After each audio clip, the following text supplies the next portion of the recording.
Hello homies and welcome back to Kayla Simone Home. Can you even believe that we are almost at the end of phase 1 of this kitchen renovation? It literally feels like just yesterday that I was installing my cabinet organizers.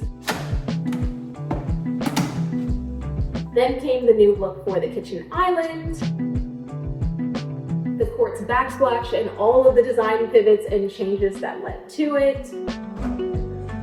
And now, finally, it is time to finish up this vent hood. This vent hood is one of the main focal points of the kitchen, so since it is like dead center, it really needs to make a statement. Like, it needed its moment to shine. And like I mentioned, we went through so many different renditions of this kitchen design.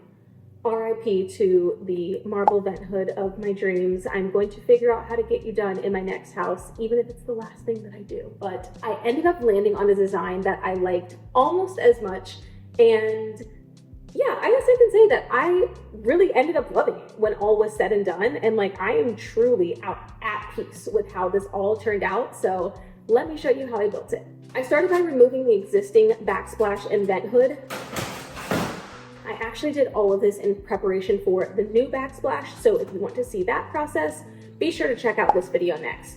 In that video, I walked you through all of the steps of removing a tile backsplash, prepping for a slab backsplash, and then some good tips on hiring professionals to do work in your home. Once all of the old stuff was removed, I got to work planning out my design for the new vent hood structure. I'll be building it out of 2x4s to hold the vent insert and give me something to attach the outer decorative face to. I will be the first to admit I am truly not the best artist, but the more I draw these design plans out and practice at it, the better I get. I usually just try to sketch out like a general plan of how everything will attach to each other because it's just too complicated to go off of what's in my head, and I need to be able to actually see it. I also make sure to plan out the measurements for each piece as I'm drawing so that I can use this as my build plan when I'm cutting and assembling everything. Definitely should have double checked this before, but I just finished drawing this out. I think it turned out pretty good. I'm not very good at drawing stuff for my builds because you've got to get the perspective right. You got to know where all the screws and everything are going to go. You have to do the math, and you know, like a 2x4 isn't actually a 2x4. And so it just gets really stressful on top of the fact that like I cannot draw, but I think this turned out pretty good. The only issue is now that I'm looking at what the inside of that wall looks like, I'm actually not seeing any supports here on the ceiling. Like I was expecting to see stuff like that going across, or like what you see back here in this room, but here it does not have any for some reason. I think I'm going to skip doing this, like these C pieces, because if there's nothing in the ceiling for me to attach it to, then I don't need these pieces. So I'm going to keep everything else the same, I think, but turn this C into an E on the side, turn that C into an E over here, and just remove that one. And so it'll be like more of a floating situation, which means that I will probably need another A piece across the back up here at the top. Hopefully that works. Now, a small caveat to these plans: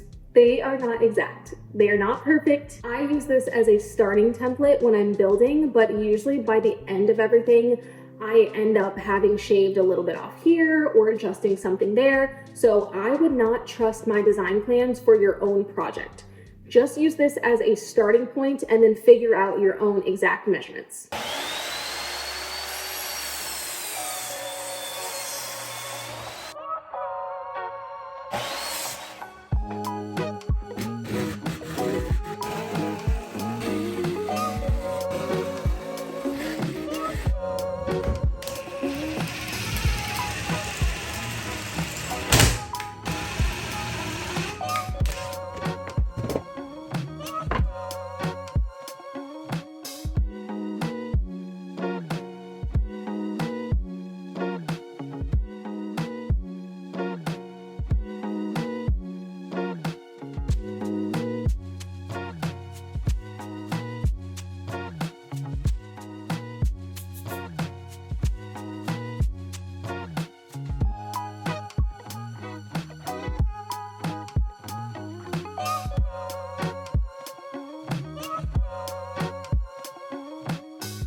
stuck with it and I ended up getting it all hooked up. It looks very janky and ugly, but if you had seen what it looked like when the builder hooked this up, it also looked pretty janky. So I think that that means that I did it correctly.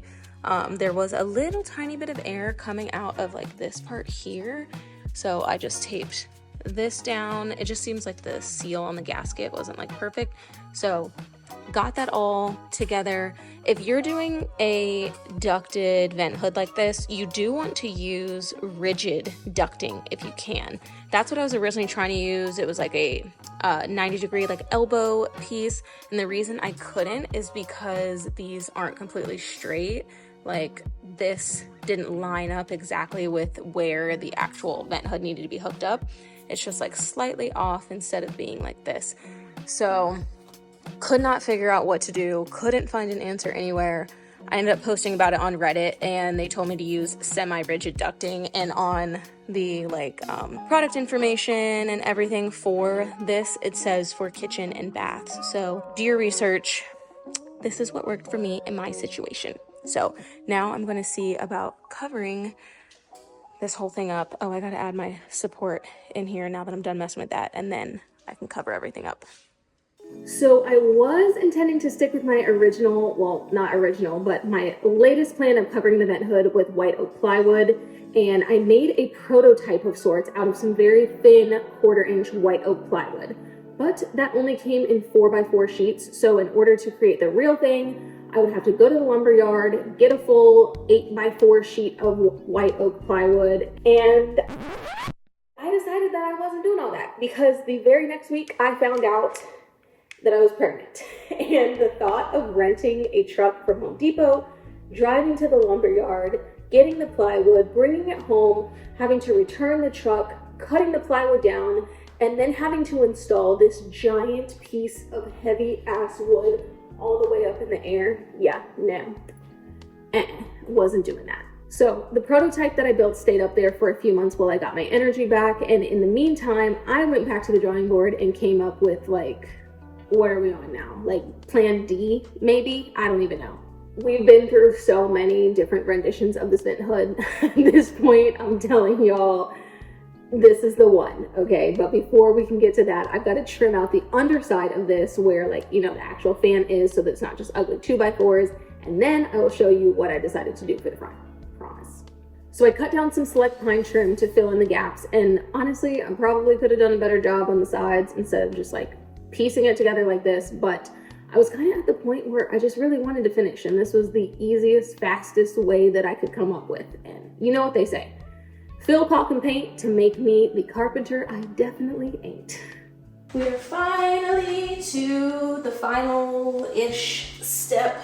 This is where the vent hood is going to start actually looking like a vent hood. And I have had these panels in my storage room, if you will, for months now, just waiting for me to get my second trimester energy so that I could work on this. Honestly, that part that y'all just saw me do, all the little pieces, I really was not looking forward to doing that, and that's part of the reason why it has taken me so long.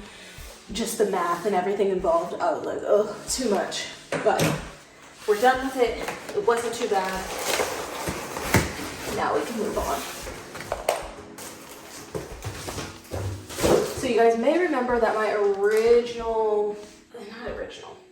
my most recent plan, I think, was to do the vent hood in white oak. And for a little bit, I had kind of like a placeholder piece of wood, white oak wood on there, just so that I could see what it looked like. And the only way for me to do a full white oak vent hood like that would be to get the plywood from a lumber yard, and I just really did not feel like doing that, especially once I was pregnant. This was relatively inexpensive. I still think that it's gonna look really good, and if I don't end up loving it, I can always go back and change it later. But I was like, I can't just not do anything because I'm tired of looking at it. So here is what I decided on. These are fluted MDF panels. Gosh, this looks so pretty.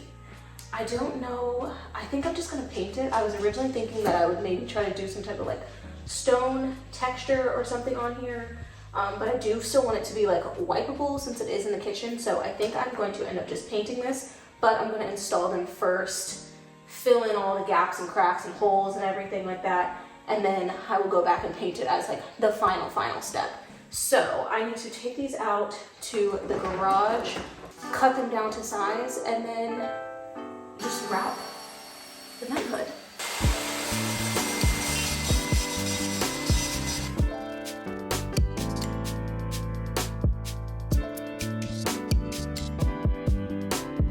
So because of how like the sizing of these panels worked out, and I really wanted to try to leave like full flutes, I guess, I don't know, like a full thing on each end. The problem that I'm running into is like over here on the corner, you can see how that like meets up right with the edge. And so this technically should be like pushed back in there like that, but then it gives you kind of like this weird, it's like a little bit of a lip right there. And so that's what I'm trying to figure out now. And if I don't know if I can do this with one hand, but like if I bump this out so that it's like that and it's like more flush, and I feel like that looks better. It's more realistic, and then it looks like that's a round part that like goes all the way and wraps around. The only issue is that then it just like hangs over the slightest bit right there. Given the options, I don't think I hate that, but I think I'll just need to go in and add some shims within here so that I can like have something to actually nail into, because if I try to nail it into here right now, it'll just make it pop back in. So here you can see I just added some random little scraps of wood so that when I put my panel back in here, I'm just using like a little sample piece that I have. Now I'll be able to nail that in and it'll sit flush there on the corner. But I needed this part to still be able to like squeeze in between there. So I did not add any shims back here. It's gonna work. New day, new overalls. It is really cold, so that's why I have this jacket on over top. But one of these days, I'm gonna learn to stop talking about projects as if they're done before they're done, because I definitely said it's gonna work, and it is, kind of. But we have an issue like always. So I feel like from this angle, you can like kind of see that this isn't going like straight up. You see how it kind of like slopes in just like slightly at the top? Well, yeah, that's not good. And that is what's causing this gap in the side. That gap right there, there's nothing I can really do about that. That's just like where the two pieces of like cut panels come together, and there's no stud for me to like nail it together right there. So I can just caulk that. Don't worry about that. But this gap on the side, there's no way for me to close that, because when I constructed this, if you remember, there's like a piece here, a piece in the middle, and then a piece at the top. Well, apparently this piece in the middle like sticks out from the wall just a little bit further than this piece and this piece. Or I guess maybe this top piece doesn't come out as far as these two pieces. But yeah, so it goes up straight and then it like starts to curve in. So, and it's like this on both sides. This side is actually worse.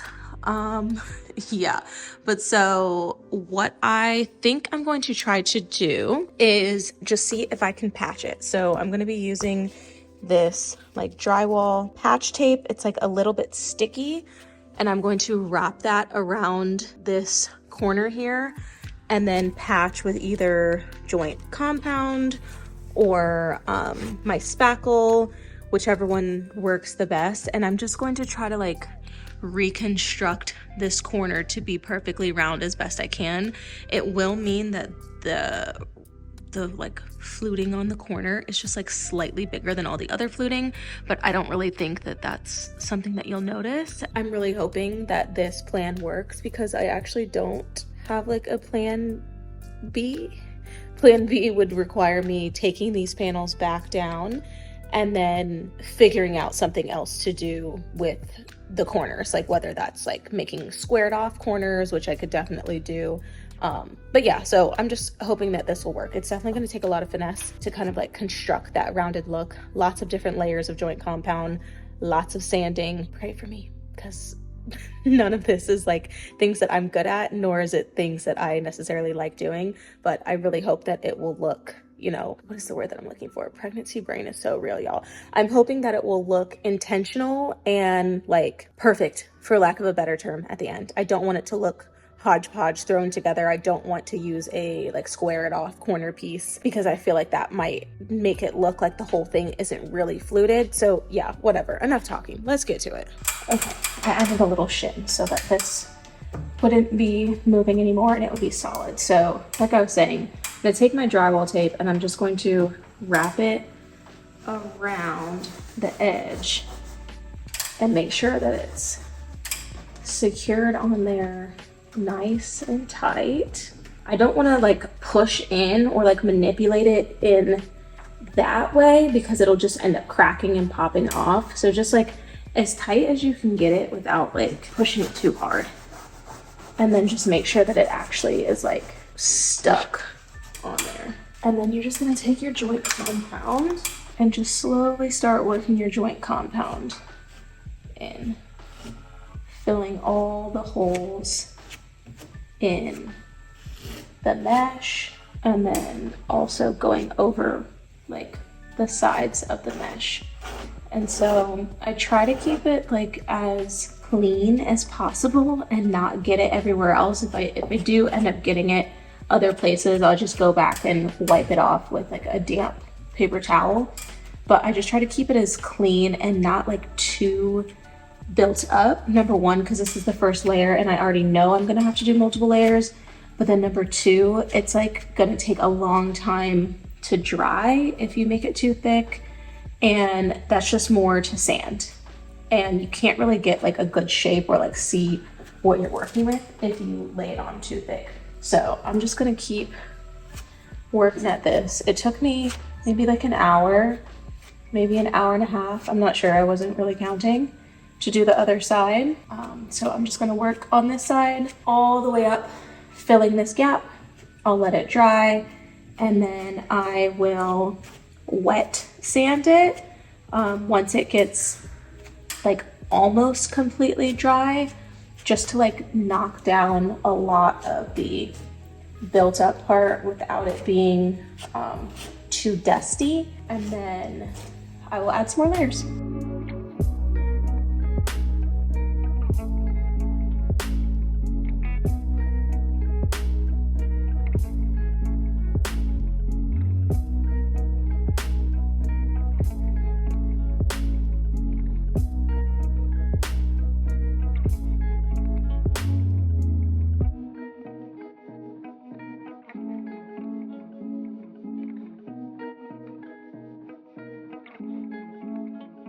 The first coat is dry, and this is actually looking so good. You can see where I filled in the mesh here, and it just kind of like went into the mesh because that's like where the hole is.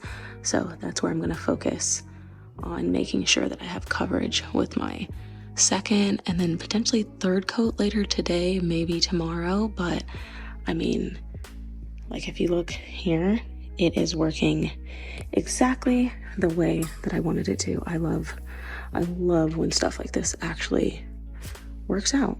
I used a damp sponge to wet sand the joint compound once it was almost dry, and I think that helped me achieve such a smooth first coat, much better than sanding would have. And it didn't create any dust, which was a major plus. Then for the second coat, I figured out that I could actually apply the joint compound with a small paintbrush instead of a spatula, so that went on super smooth as well. I just painted the entire corner flute, if you will, so that I wouldn't have to sand and blend out the edges at all, since the joint compound ends right in the seams on both sides. After that second coat was dry, I did lightly sand both corners with 220 grit sandpaper just to get rid of any little bit of texture created from the paintbrush and to make the corners match the rest of the smooth MDF. and then I painted the whole thing with Sherwin-Williams Extra White. I just used some leftover paint from our builder, and it was actually so chunky. I ended up having to pick like little pieces of dried paint peel out of it as I was painting the entire time. Super annoying, but whatever, it was free paint. I did originally leave the top of the vent hood open, but we were worried about our future child maybe throwing a toy or a ball up there, never to be seen again as it fell into the abyss of the vent hood. So I covered up the top with plywood and ran a smart light strip across the entire top of the cabinets. In case you don't remember, this light strip was actually one of the main reasons why we did not want the cabinets touching the ceiling, so just wait until you see it all come together. The final touch was adding this strip of gold across the bottom edge of the vent hood just to give it a little something extra. It kind of looked like just plain without it, since the whole thing was just painted one color. So this was just a really easy way for me to elevate it a little bit, and now it looks totally custom. The adhesive that came on the back of this like gold edge banding though, I could not get it to stick to the freshly painted surface for whatever reason. So I ended up having to peel all of that off, apply my own permanent double-sided tape, and now it's been stuck on ever since. And I can say it's done, and I am so happy with it.